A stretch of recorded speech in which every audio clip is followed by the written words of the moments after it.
Welcome to the Celiac Diaries podcast. I'm your host, Lucia Cordero, and this is where we get real about life with celiac disease. Each week, I'll share practical gluten-free tips, wellness hacks, and honest conversations about the emotional side of living with an autoimmune condition. Think of this as your weekly mix of support, relatability, and inspiration to help you not just survive, but thrive with celiac. Before we dive in, just a quick reminder, I'm not a medical professional. Everything I share is based on my own experience living with celiac disease. This podcast is not medical advice, so please always consult your doctor about your own health. Hi guys, welcome back to the Celiac Diaries podcast. I'm your host, Lucia Cordero, and we have a solo episode today. This is going to be a quicker solo episode, 30 minutes. Happy holidays, guys. Merry Christmas Eve if you're watching this when it comes out in real time.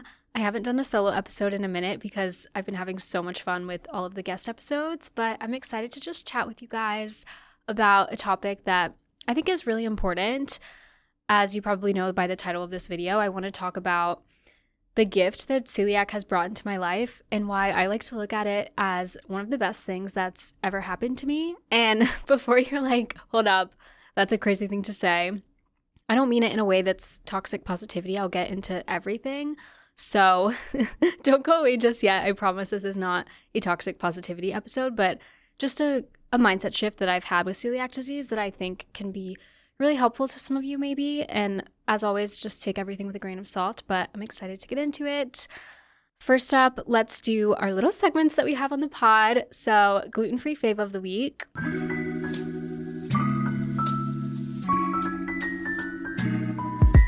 I seriously have to give a shout out to Dijon Bakery. It's an incredible bakery. They ship. I think they're from New Hampshire, but they ship. And they sent me so much bread and bagels, gluten-free, of course.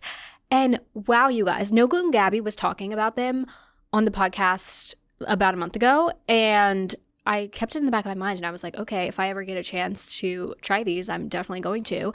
And then a miracle happened and they DM'd me on Instagram and wanted to send me some of their gluten-free products. And guys, like, the hype is there for a reason. Like, it's actually so insanely good. I've never had better bread in my life.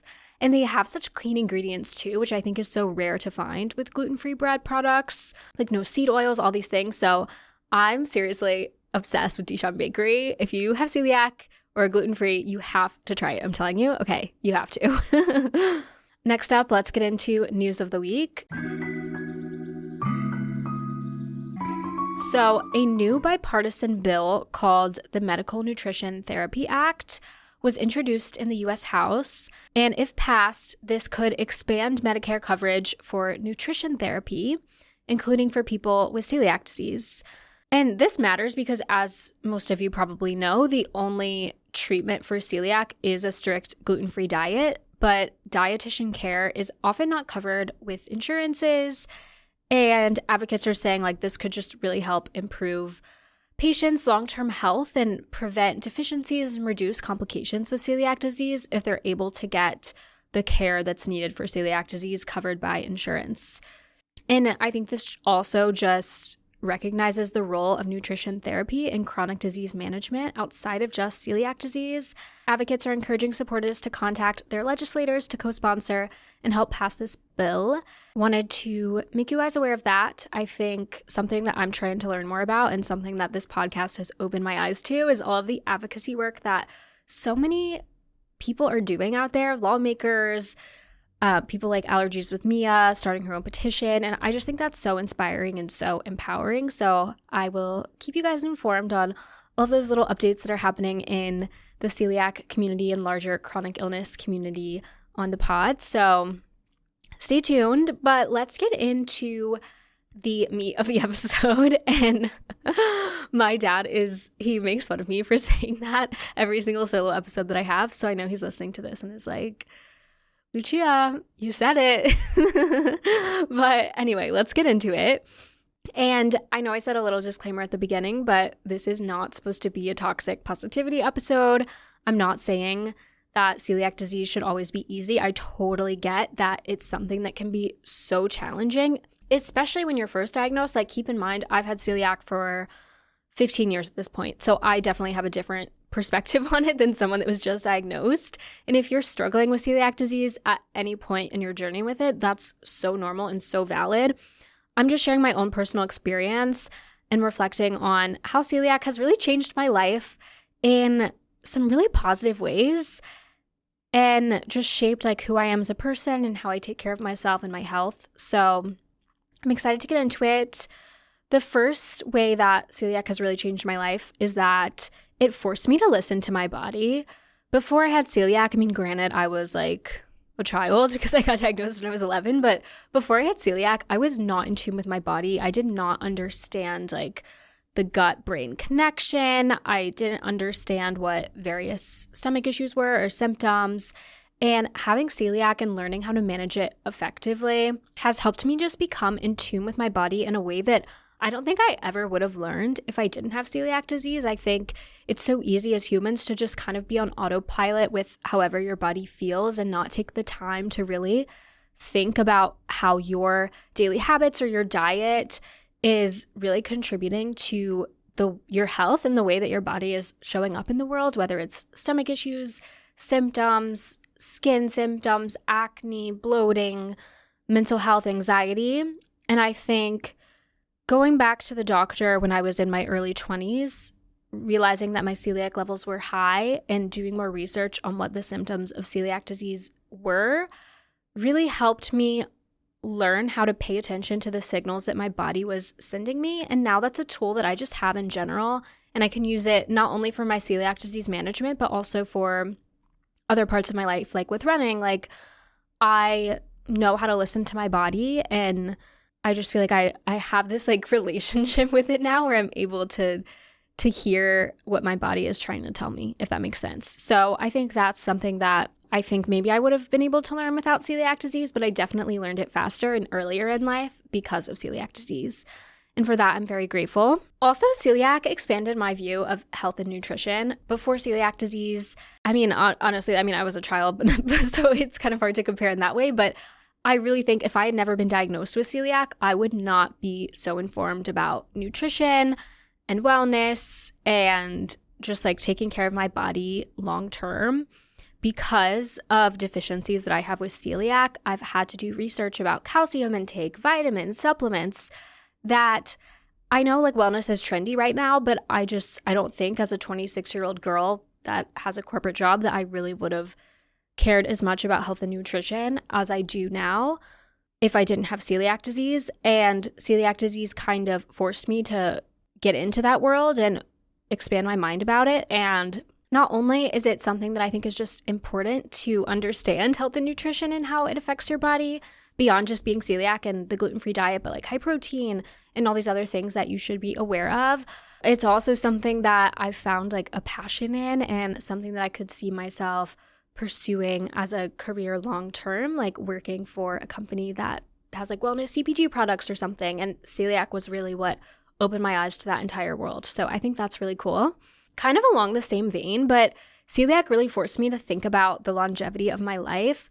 Having a chronic illness that has serious consequences like future cancer if you don't take proper care of it really just forces you to think about your mortality and your long-term health and take your mind out of just like being young and focusing on how you want to feel today, but really thinking about how you want your body to feel in 10, 20, 30 years and taking that seriously and the delayed gratification that sometimes is necessary for that. Ways that has shown up for me is like I never was into weightlifting, but being diagnosed with osteopenia through celiac disease, I learned how important weightlifting is for like building muscle and having that longevity in terms of movement and being able to get around when you're in your 80s and 90s, hopefully. And that's something that I was able to learn to prioritize now that without celiac disease, maybe I would have learned that, but I probably wouldn't have learned it till my 30s or 40s. But being able to learn that in my early 20s, I think is just so invaluable. Another thing that celiac disease has really taught me is self-advocacy, discipline, and accountability. I know those are kind of like three big things to say, but I think they're all related. I think, with celiac disease, you could cheat on your gluten-free diet, you have the free will to do that. And especially now at this point, like I'm an adult, I'm making all of my own decisions, I'm cooking my own food, I'm buying my own food.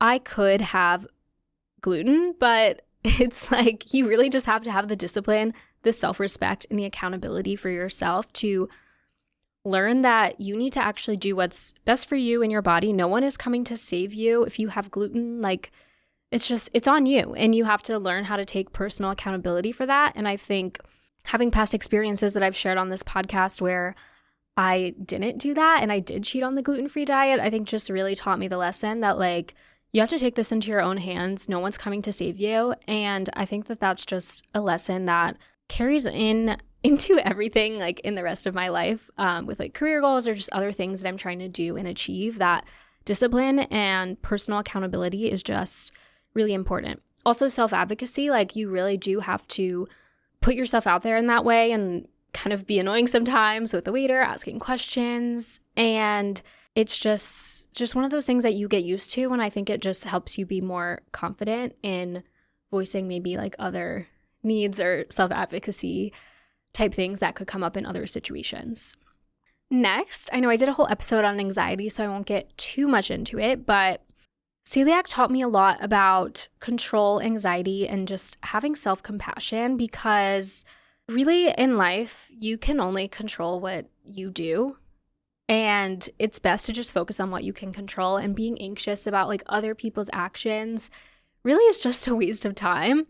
That has come up for me a lot with celiac disease, because I'll go to a restaurant, I'll say everything that I should have said to ask if something is gluten-free, and someone still just like makes a mistake or doesn't understand, and I end up being glutened, even though I did everything in my control to not get glutened. And it's just kind of one of those things you have to release, because unfortunately, that's just life. Like, you're never going to be 100% perfect with celiac disease, but as long as you know that, like, deep down in your heart that you did the best that you could in that moment and focused on what you can control, that's really all you can ask for. And I think that that's just helped me with having that mindset in other aspects of my life. Like, I was, like, applying to school, which is kind of a different life update that's not relevant to this podcast just yet.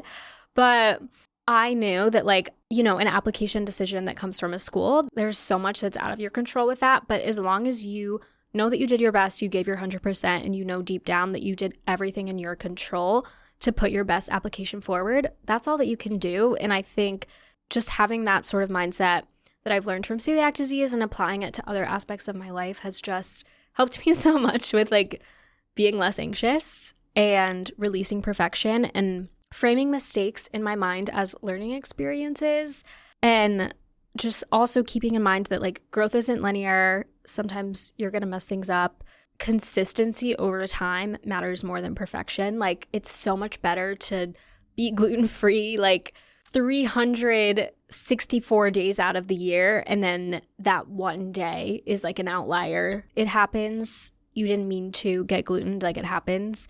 It's so much better that you're just consistent about being gluten-free on a daily basis. So that is a big lesson that I've learned.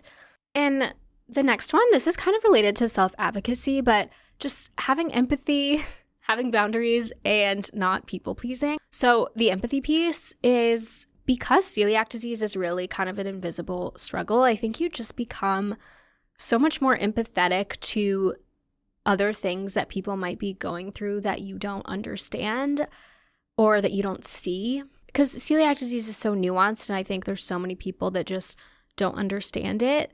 So knowing that about my own condition opens my eyes that there's probably, you know, people out there that are going through things that are so challenging that I just couldn't even begin to understand, but it helps you become more empathetic to that, which I think just helps you be like a better friend and a better person in the world.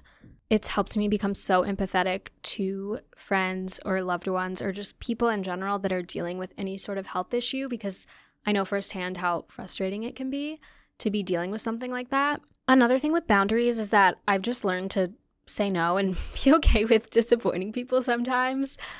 In the way where at work last week, someone made these pastries that honestly looked so delicious, but I It's really hard for me as someone with celiac disease to 100% trust something that someone made, even if they think it's gluten-free, like they could have used oat flour. You know, it's so hard as someone with celiac to like really trust that their product is gluten-free because they probably just aren't educated about celiac disease and cross-contamination. So it's not a safe decision for me to eat something that someone made if I'm not 100% sure that there was no cross-contamination, exactly the ingredients list.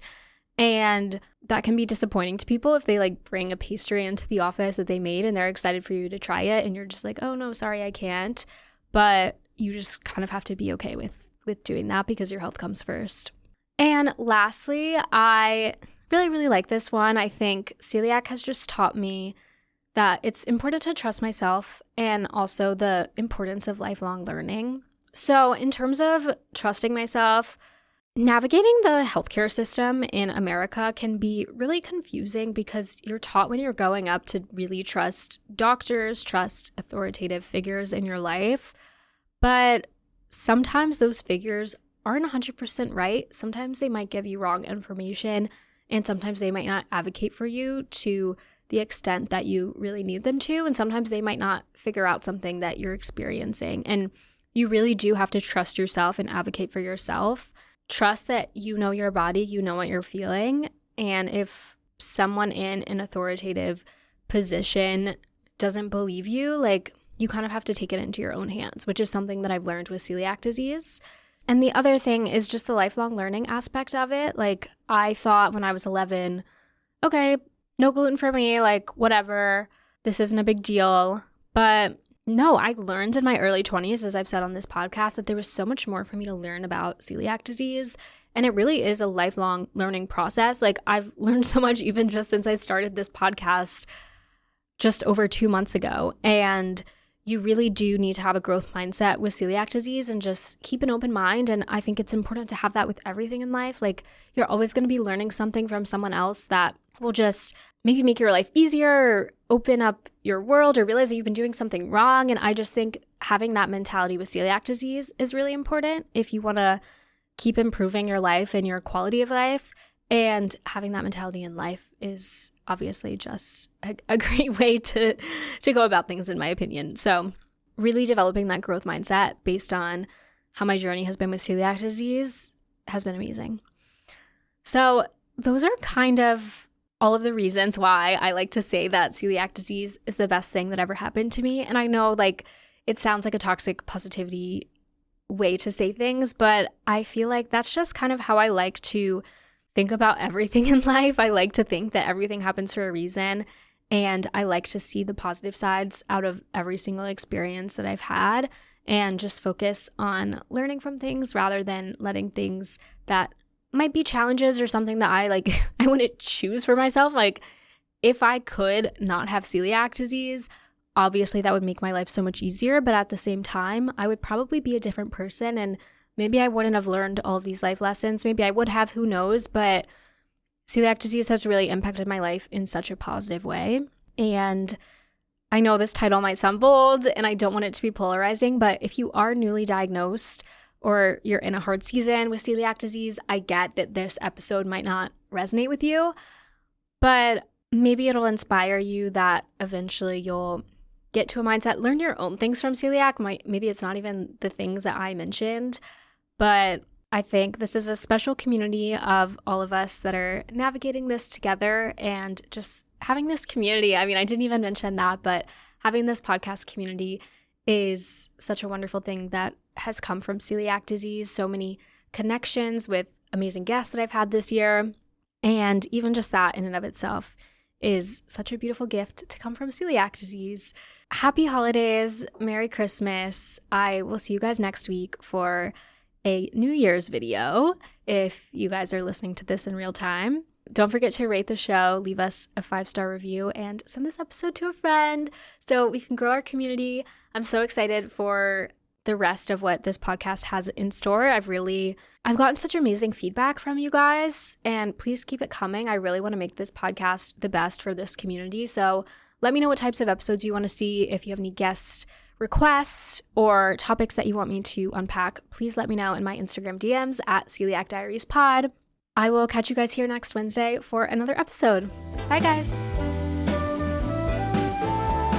Thanks for listening to this week's episode of the Celiac Diaries podcast. I hope you're leaving with a tip, a story, or just a little inspiration to live your best life with celiac. If you enjoyed today's episode, be sure to follow the show, share it with a friend, or leave a review. I'll see you back here next Wednesday. And until then, stay well.